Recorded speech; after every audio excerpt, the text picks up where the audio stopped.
Siapa sih yang mengontrol uang kita? Quotes dari Henry Ford. Quotes adalah berikut. Untungnya, masyarakat tidak mengerti tentang konsep perbankan dan sistem moneter. Karena kalau mereka mengerti, saya percaya akan ada revolusi besok. Arti dari quotes itu apa?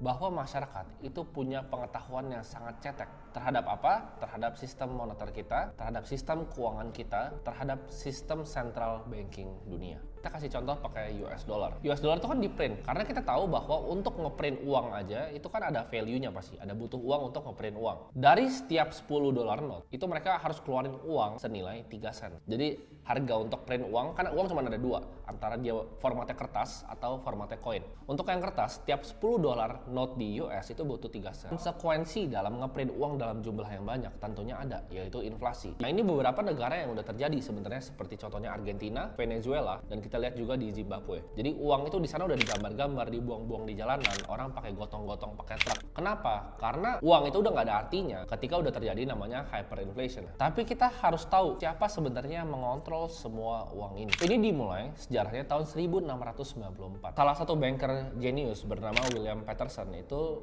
kasih saran, gimana kita bikin sebuah entitas baru yang terpisah dari pemerintahan, yang bisa pinjemin uang ke pemerintahan dengan uang yang dicetak dari angin. Jadi ini adalah titik mulai lahirnya central banking di dunia. Di tahun 1910, tepatnya bulan Desember, ada 6 orang paling influential di dunia finansial, yaitu ada Paul, ada Nelson Aldrich, ada Frank Vanderlip, Benjamin Strong, Henry Davidson, Charles Norton, dan Abe Andrews. Ini meeting dilaksanakan selama 9 hari lamanya, dan mereka menciptakan namanya The Federal Reserve. Mereka, 6 orang ini, adalah kemampuan untuk mencetak uang dari angin. Jadi ini sangat sebenarnya bahaya.